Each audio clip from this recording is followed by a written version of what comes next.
In today's video feedback, we'll be giving you a brief summary of the entire decking process.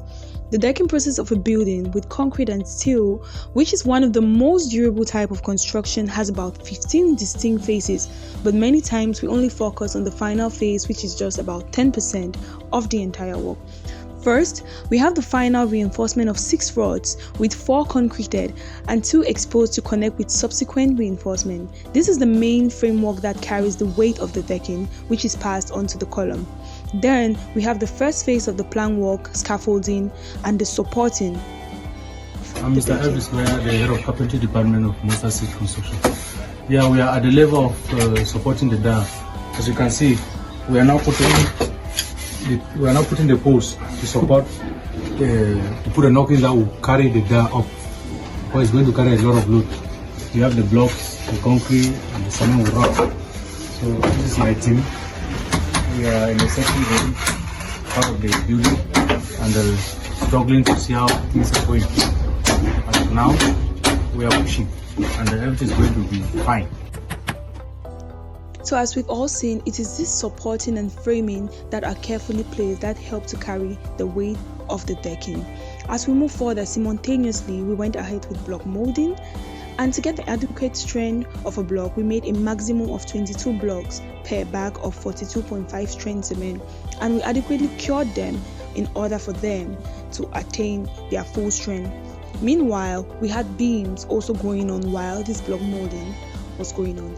So for your decking to be completed, first of all, there are many steps that are involved. First, you have to begin with your ironwork on the ground by tying ironwork. And for each full length of ironwork, you have wings that you have to first of all bend. Many of them. So there's serious ironwork that has to be done and completed before your reinforcement can be completed. And these wings are placed at a spacing of 16 centimeters from each other on the rods, as you can see them being placed there. So here is the principal reinforcement of the rib beam, and we'll have to tie each of these rings at the 3 sides. So presently we are tying just this 2 sides because the third one will be tied directly on the decking. Also, each of these rings are spaced at 16 centimeters to one another, and one full length like this will take 75 of these rings. So make sure we tie them properly for good connection.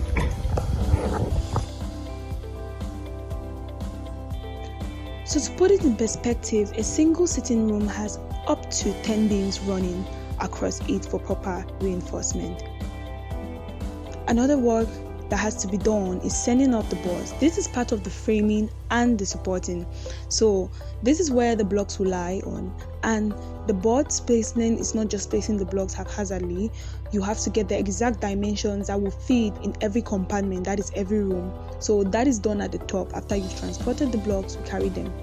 So now we have to place the ironwork, which we tied on the ground. Sending this is a little bit tough, but it's not an easy one. You have to place them carefully. They are 50 centimeters apart, and after placing them, you have to place the last part of the rods, which is the rod 8 that runs at the top of the beam. It is quite difficult. You can see the spacing is very small, so pulling through that kind of space is not easy. And after that, that's not the end of it. What anchors these beams to the building is it being hooked to the beam, the first rods that we made. So this is what you get in the beginning. With this line out this way, there's no proper connection to the building, no anchor to the beams, and you'll be unable to frame the external part of the building. So we'll have to hook them this way to make sure that they have proper connection with the beam, they are anchored to the beam, and then we can easily frame the external part of the building. Only a very big crane and a very big pulley could carry these blocks at the top faster than this traditional method. So it's a long chain that goes, since the blocks were molded a little bit far from the building, we had to carry them right up to the top and place them. They are being placed carefully following construction norms. Placing them is not quite easy, since we have to make sure that the blocks, steep part of the blocks, anchors directly to the iron, since that is what creates the bond between the block and the beam. At the same time, we had electricians and the plumber also get involved with the piping. They had a lot of chiseling and had a lot of block work to also do, since these cables, these pipes are homes for cables to lie. The cables that will run through the lamps, the switches, they will have to pass through these pipes, so they have to be carefully placed. So presently, we're actually working on the decking of the second floor. I am the plumber of MustardSeed, and right behind me is a plumbing team working on the drainage system. Well, we have some challenges starting from the ghost town, and which led to the increase in prices of some materials and also weather. But above all that, we are trying our best, putting effort to make sure we meet up with the decking on Saturday. Thank you. When all this is done, we also have heard from the plumber. We make sure we cross-check that the plumbing, the electricals and everything is in place. Then we now go to the next phase, which is also one of the most difficult phase, making a good mixture to concrete the rim beams. The rim beams has to be concreted like the pillars. Very good mixture, since this is the carrying element of the decking. So we concrete them well, we vibrate them to make sure there's proper bonding between the steel, the cement, the gravel, everything. Moving up to that, we have the next phase, which is after the concreting of the rib beams. A day after, we move to the mat preparation. Principally, we have at least 3 rods running across every single block. That is 1 from left to the right and 2 from top to bottom.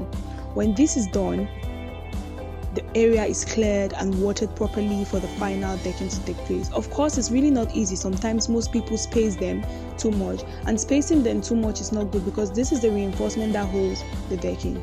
And then here we have the final icing of the cake, the last 10%, which most people see. So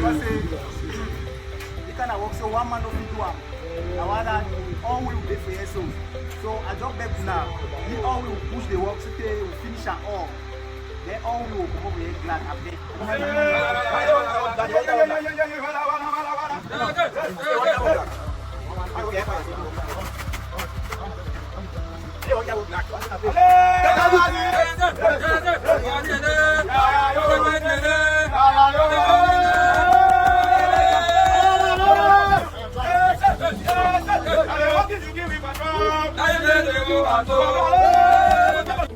So that was the second tradition. We have the first tradition for decking.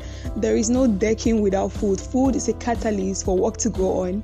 So around the decking period, the last week for decking, there's literally food always. There has to be food for work to go on.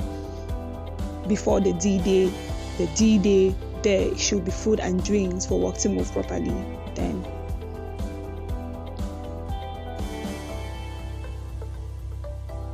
so normally the decking process is very complex. Many people think that when we talk about decking a building, this is it's a day job, but it is a complex process, especially when you want to do it properly.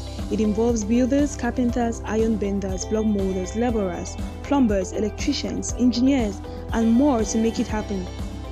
And even after the day, the process is not complete. To round up the decking, you have to make sure it is cured properly for at least 10 days. And this is something that you need a lot of effort, a lot of patience, because there's this rule: your decking is not supposed to, you don't leave a decking halfway. You must finish the same day. So be it night, be it day, you must finish. So we finished up a little bit late at about 8 to 9 p.m. almost 9 p.m. where we finished the decking. And this is the decking as of this morning, Sunday morning, where we went to do the curing. We'll be curing 2 times a day while doing preliminaries for the other floor, that is preparing kickers for the pillars and just planting them in order not to load the structure, to let it rest for some time to allow it gain its full weight. So see you in another video. Thank you for trusting MustardSeed. Stay blessed.